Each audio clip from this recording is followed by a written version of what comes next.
Check this.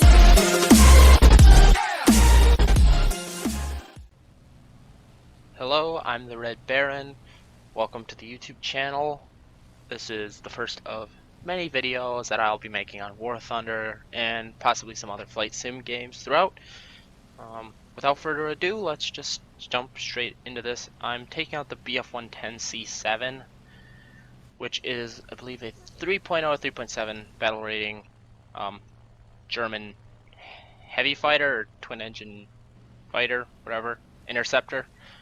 It is armed with the 4 7.7 MG17s, I believe, along with 2 MG FFMs underneath, which do fire the Mingashaws round, which is pretty decent. So we are just over Norway, and we are climbing above to a few thousand meters just to get some speed. This thing performs best at a certain altitude, but it does about everything right. So there you go, you have the speed of about a little over 600 kph at its height, and got a decent turn time, about 23 seconds, so you will be able to turn with some things, which is how people tend to fly this.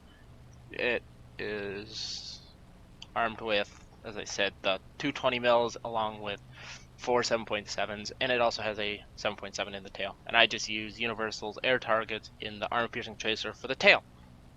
So yes, this is a camouflage that you can either pay 200 golden eagles for, or you can buy it, or not buy it, I just said buy it. You can just unlock it via like killing people, like, or battles against other people in this aircraft. The only things that are basically unlocked are the weapons, basically, and the engines. All the bombs, I only have the 12 50 kilogram bombs unlocked so far. Not that we're doing bombs today, but just to tell you why I was flying this. I was flying it to try to get the bombs mods, because I like to use this thing in a low tier German tank gameplay, just as it's a very, very decent ground strike once you get those bombs. The F2 and the G2 are also very good. Might cover those in a later video, but we're talking about the C7 today, the original 110. This thing has some pretty decent energy retention. As you see, I was at about 300 kph, and I will make it to about 4,000 meters within, the speed that I have, which makes this thing a very good boom and zoom fighter, because it can get up to altitude for a twin engine pretty decently. I mean, not as good as like an FW190A1 or a Bf109 F2 or F1 or an E or any of those, but it still moves pretty darn quick.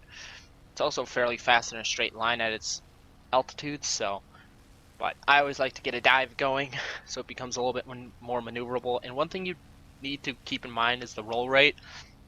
The turn rate, if you stand it on its, wing tip and you use your elevator to help you turn, is very, very good. It's also a very stable plane, so like if you're flying sim battles, it's very, very good to fly for that, because it's just stable. I mean, most twin engine planes or bombers are stable in sim. Not that I do that much on, or probably will not do much on this channel. And yeah, so I'm just up here at about 4,000 meters, regaining speed. I see a Bf109 down there up ahead. I was looking for bomber spots for low bombers going in to try to get the bomb points, but they didn't really seem to have those. So whatever. I was gonna try to use my heavier armament to try to deal with them, because I think there's really only, one B25 or maybe 2 of the versions can get in here, which is not bad. But you do want to be careful about the 50 cals, so go for the engines with the Mingashaws rounds and try to get them to set on fire, because they usually burn up pretty quick. But I noticed that Bf109 down there, I was just gonna fly top cover for them. We're not in comms or anything, so I'm just kind of up here waiting. Still looking for bomb spots. You know, maintaining about 270 kph. And then I see this Typhoon. I'm pretty sure it's a Mark 1B, the 3. Or 4.01, I believe. Or it might have been a 1A, I'm not sure. But this Bf110 is engaged with him. So I say I'm going to attack him, and then I ask if he needs assistance. No reply, so I just hold my altitude right now. He then says something about me being in a twin engine, and I'm like, it's maneuverable or something. And then he's like, cover me, so I'm like, roger that. You know, I'm coming in hot. So, I mean, this thing in a dive, as you can see, picks up speed very, very quickly. I hit the war emergency power WEP to dive in, and this guy, I ask him to bait, and this guy does a pretty damn good job. So, shout out to this 109 player for, you know, baiting. I pull up a little bit, so I'm able to wheel in on him, and this, it is a Mark 1B, decides to pull up in front of me, and I blow him apart, basically. And then I get a nice little compliment from this 109 pilot. So that was a very, very clean kill, and I'm happy with it. And he is too, so he told me thanks. You know, didn't think I was going to be able to kill him, but I was, because that guy wasn't really situationally aware. Always be situationally aware in War Thunder, otherwise the gameplay will not go well. Also, don't do high tier tanks. Never mind. Sorry, that was a joke. Yeah, so we have a few people behind us. There's an XP38 that I'm going to decide to go after soon, after I get done explaining the airplane to him, but how maneuverable this thing is, apparently. And as you can see, I mean, this is slow speed turn. A high speed turn is much better, but I mean, it turns very, very well. I'm in 3rd place right now for the team, which is not bad, considering we're basically fighting an entire team of allied fighters, because there were no bombers, really. They were just deciding not to show up, which was kind of a bummer, but there's a XP38 up top. So I start to climb to try to, you know, get altitude on him, because the XP38 in this thing are surprisingly well matched. Excuse me. Are surprisingly well matched in capability. I mean, he's armed with 450 cals and 120 mil. I'm armed with 4 7.7s and 220 mils. So the armament's about even. We both are twin engines. We both have decent energy retention. Okay maneuverability if we use our elevator. And the turning radius, and I believe the XP38 beats me in the speed, though. That's the only department it wins in. But I can also carry more ordnance than he can. So, but I thought about going head on with him, but he decided to dive a little bit.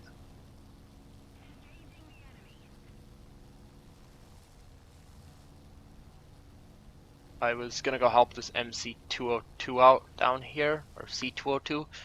So I dive and I roll. This is a bad roll rate. That's what that was. So I hesitate a little bit there, come down, miss the shot, have to pull up right away. I was gonna boom out, but I probably could have followed him. I thought he was gonna like turn in on me, but he decided to run for some reason. So I decided to wing over. The roll rate gets a lot better at high speed, as you can see, which is something you need to keep in mind when flying this plane. So I take some shots. I wanted him to turn around and go head on with me, kind of. I know you really shouldn't do head on maneuvers, but whatever. So I decided to fire some cheeky long range shots at him, you know, wasting ammo. I don't get anything though, so he thought he could outrun me in a climb, but then realized I was slowly gaining as he's now pulling away as he's leveled out. So yeah, the speed is the only thing this thing suffers in, but not a bad plane. and the P-38 is not a bad plane, and this guy seemed to know how to fly his plane. He wasn't going to turn fight with a 202, which was good to see, and I do some things right in this game, and I do some things wrong, like, getting altitude and going after and helping that 109 was something right. Trying to go head on with someone is probably not right, but he decides not to because this guy's not stupid. I decide to pull up on him. As you can see, the turn rate is very, very decent for a twin-engine heavy fighter. He dives to try to get out of there. The MC-202 goes in, and then I see this guy behind me. I believe it's an MB-157, French boy. I quickly pull in hard to try to get out of him, and then a P-400 takes a clip at me. Didn't see him. So I start a rolling turn and dive to try to get onto this P-400, and I know that I can outturn the P-400 because it's just has a really shit rate of turn.